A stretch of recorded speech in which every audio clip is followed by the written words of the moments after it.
Vendor TV dan majalah Property and Bank, salam sejahtera untuk kita semua. Saya, Miftah Dwi Karunia, hadir bersama Anda untuk menyampaikan informasi terkini seputar properti di Indonesia. Pemirsa, setelah resmi mendeklarasikan organisasi Ikatan Manajer Real Estate Indonesia atau IMREI di Jakarta pada 29 Agustus 2024 lalu, IMREI juga melakukan talk show dengan tema Strategi Manajer Real Estate dalam meningkatkan nilai properti, tips dan trik di pasar yang kompetitif. Sebagai seorang manajer real estate, tujuan utama dalam meningkatkan nilai properti di pasar yang kompetitif adalah dengan mengoptimalkan berbagai aspek yang dapat menarik minat pembeli atau penyewa, meningkatkan pendapatan, serta mempertahankan atau meningkatkan nilai properti. Untuk itu, kami sampaikan lebih jelasnya dalam tayangan berikut ini.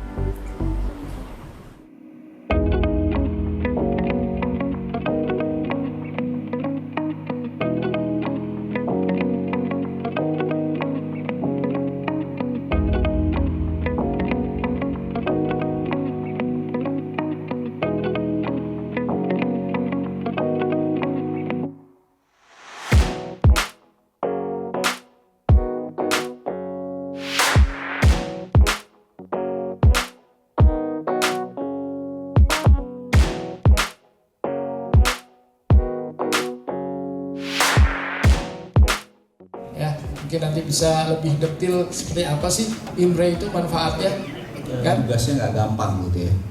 Kan kita udah sering banget melihat perselisihan antara tenan dengan developer, itu sering banget gitu ya. Dan tenan itu bisa juga tenan-tenan begini anaknya sama kalau saya pikir ya, nggak akan jauh berbeda. Karena ujung-ujungnya pasti tenan itu paling hobi komplain. Jadi saya sempat ngobrol sama salah satu manajer ini ya. Manajer properti gitu ya, yang ngomongin tentang bagaimana kesulitan menghadapi komplain gitu ya. Dan komplain itu kan basisnya lagi-lagi soal apa sih? Puas apa enggak sih orang di servis sama manajer-manajer yang ada di sini. Nah itu yang kenapa kemudian tadi disebutin di press conference saya sempat dengar bagaimana menambah nilai tambah dari para manajer sehingga mereka menjadi solutif gitu ya terhadap persoalan-persoalan yang ada. Dan buat saya yakin sebenarnya udah, cuman karena nggak ada wadahnya, nggak kedengeran. Dan saya juga emang baru denger ini, dan menurut saya, ini kalau saya di dunia pers ya, mungkin teman-teman ada yang di pers, kita kalau ada masalah gitu ya, contoh saya kebetulan kan pegang investigasi ya, jadi agak sedikit runyam gitu ya urusannya ya. Kalau tidak ada yang mewadahi, ya seperti ini misalnya, begitu ada krisis, kita konflik sama instansi atau perorangan, itu yang nolongin siapa kita kan nggak tahu.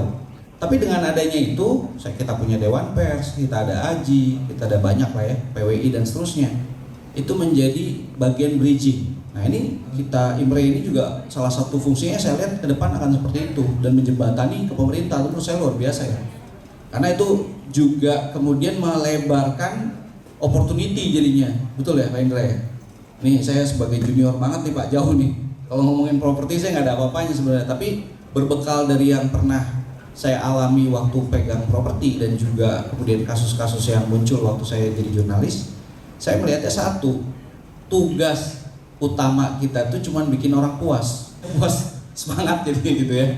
Jadi puas karena dengan kepuasan tadi pertanyaan tuh nggak muncul, tapi yang muncul adalah para YouTuber yang kemudian menginformasikan, misalnya jam sostek keren gila. Ini misalnya tadi dia ngeliat nih si Pak Borges tadi ya, saya ingat banget namanya Borges kayak nama itu apa? Minyak apa itu yang Borges itu? Minyak apa Pak? Iya, minyak jongkong gitu loh. Ya, yang biasa dipakai buat orang diet gitu ya biasanya ya. Yang dibilang sama Pak Borges tadi itu salah satu yang menurut saya memuaskan dari sisi customer gitu atau tenan ya. Jadi mereka merasa bahwa para manajer ini emang kerjanya bikin kita puas gitu. Dan ada banyak lagi tadi ya, misalnya kayak tadi ngomongin soal green building gitu ya. Walaupun itu mungkin masih agak jauh, bukan jauh banget ya menurut saya, tapi masih agak jauh karena kita bicara soal kredit karbon, ya lebih jauh lagi itu malah lebih pusing lagi menurut saya, tapi itu ada kaitannya sama environment gitu ya. tadi ngomongin IKN, ya ini kan IKN-nya lagi jadi pembicaraan ya, baik positif maupun positif ya. Ini karena saya ngomongin di sini bukan jadi jurnalis, saya bilangnya positif dan positif ya. Jadi apa yang bisa terlihat dari peluang-peluang yang ada di IKN? Tadi udah disebutkan sama Mas Dens, sama beberapa ini narasumber juga, bapak-bapak yang menjadi founder di sini. Kita bicara soal opportunity, orang takut ada IKN nih, malah bahaya jadinya. Kenapa? Pindah semua nih. Jangan-jangan nanti bukan cuma pemerintah yang pindah, gitu ya. Karena itu kan cerita hari ini katanya begitu kan. Tapi cerita besok bisa berubah loh, ya kan? Apakah itu kalau kita sebagai pelaku properti melihatnya sebagai peluang atau melihatnya sebagai ancaman? Kalau saya melihatnya sebagai peluang. Karena kemudian pemain properti ini bergeraknya bukan cuma di area Jakarta atau Jabodetabek atau besok namanya daerah aglomerasi gitu ya. Tapi nanti ada IKN yang gede juga. Dan itu nanti urusannya gede juga tuh. Apakah Jakarta akan tenggelam? Enggak. Ini nanti kasusnya akan seperti di mungkin negara-negara lain yang ibu kotanya pindah ya. Seperti Amerika misalnya contohnya. Dia tidak satu kota antara New York dengan Washington DC gitu kan. Tapi New Yorknya maju nggak? Maju banget. Ya, Chicago-nya maju banget. Tapi dia punya lagi yang namanya Washington sebagai pusat kota. Begitu juga di Malaysia kalau Anda lihat juga. Kotanya kan beda ya, ibu kota sama ini. Nah, itu yang kita lihat sebagai chances buat para manajer ya, para manajer properti gitu ya, untuk bisa melihat ini sebagai kesempatan yang sangat besar. Itu dulu kali dari saya, karena saya sebenarnya cuma prolog aja ini teman-teman. Pak Indra ini ya itu langsung nembaknya ke saya gitu. Padahal dia tahu saya nggak gitu ngerti properti ya, tahu lah, tapi nggak sehebat bapak-bapak yang di sini ya. Kira-kira itu aja. Assalamualaikum warahmatullahi wabarakatuh. Ya, terima kasih Mas. Saya sengaja ke Pak Joy karena pernah di properti dan kacamata jurnalisnya masih bisa nyambung nih. Oke, udah bisa jelasin tentang peluang IKN tadi kan. Oke, mungkin saya mohon maaf Pak Dance, Pak Mufti dan Pak Subhan. Saya mungkin pengen tahu dulu langsung dari Pak Alphonse nih. Pak Alphonse ini, kan saya boleh bilang mall-mall itu, seluruh mall ya, itu pengguna jasa manajer properti, mungkin gitu ya. Ya, saya mungkin ingin tahu seberapa besar kepentingan kebutuhannya pemilik mall pertama untuk melibatkan tenaga-tenaga manajer properti profesional. Tadi Mas Asrul udah sebutkan SOP-nya, contoh awalnya tentang keselamatan tadi kan. Nah, mungkin kalau bisa lebih detail lagi, apa aja sih yang dilakukan oleh teman-teman manajer properti itu untuk sebuah mall yang profesional, yang baik. Ya, terima kasih Pak Indra. Assalamualaikum warahmatullahi wabarakatuh. Salam sejahtera untuk kita semua. Om Swastiastu, Namo Buddhaya, salam kebajikan. Ya, saya kira pusat belanja kalau kita bicara bisnis ataupun sektor real estate, ada misalkan office, apartemen, hotel gitu ya, hunian dan sebagainya. Pusat belanja menurut saya itu yang paling sangat kompleks, sangat dinamis gitu ya. Jadi karena kenapa? Karena tadi saya sudah sampaikan juga bahwa pusat belanja apalagi yang ada di kota-kota besar seperti di Jakarta begitu, itu sangat identik dengan gaya hidup, lifestyle. Gaya hidup itu, lifestyle itu berubah setiap saat dengan sangat cepat dan tanpa bisa diduga begitu. Jadi inilah kenapa jadi akhirnya pusat belanja itu menjadi sangat dinamis, sangat kompleks begitu. Saya kira tantangan terbesarnya di situ. Nah, kalau kita manage apartemen, ya saya kira ya kita tahu lah manage apartemen yang penting bersih, aman gitu ya, itu harus dijaga. Kalau pusat belanja nggak bisa mau itu, jadi berubah. Nah, apa hubungannya dengan manajemen properti? Mereka harus punya kemampuan untuk bisa merespon perubahan tersebut dengan cepat. Ini yang sangat sulit, Jadi kalau kita bicara bisnis itu kan harus profitable, itu pasti ya. Tetapi ada tantangan berikutnya yang jauh lebih penting dan jauh lebih berat, profitable dan sustainable. Nah, ini sustainable ini kalau di pusat belanja ini sangat sulit, tapi itu justru kuncinya di situ begitu.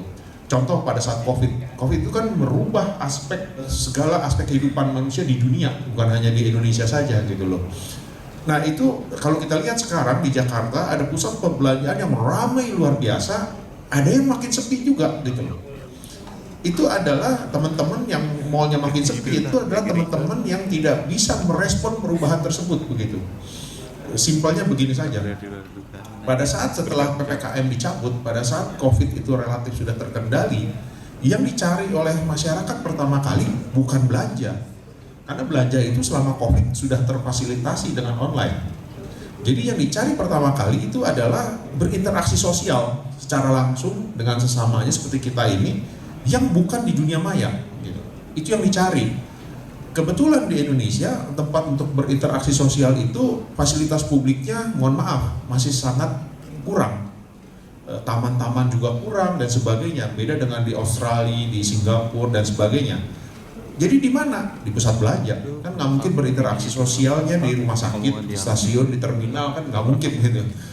Pusat belanja artinya apa? Artinya pusat belanja yang memiliki fasilitas tersebut yang akan dipilih. Kalau pusat belanjanya tidak mempunyai fasilitas untuk masyarakat konsumen berinteraksi sosial tadi secara langsung dengan sesamanya yang bukan di dunia maya, nggak akan dipilih.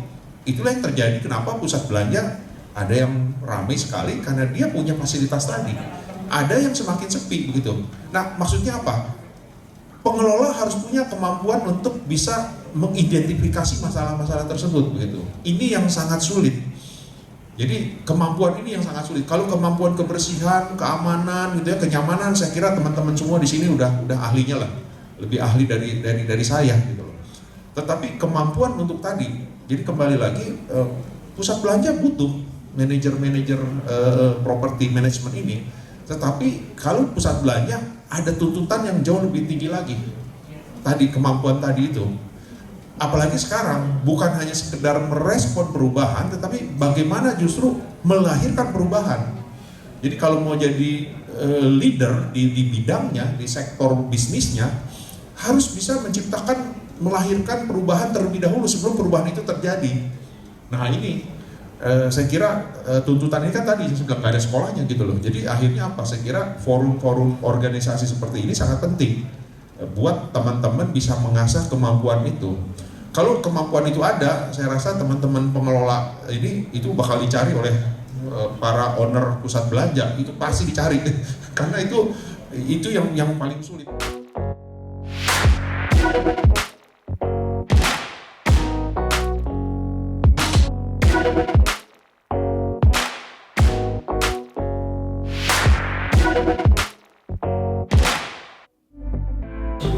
Nah, pemirsa, dengan strategi yang tepat, seorang manajer real estate bisa meningkatkan nilai properti di pasar yang kompetitif dan menghasilkan keuntungan lebih besar, baik untuk penjualan maupun sewa. Saksikan informasi menarik lainnya dari Koridor TV dan majalah Properti Bank ya pemirsa. Saya, Miftah Dwi Karunia, pamit dari hadapan Anda. Terima kasih dan sampai jumpa.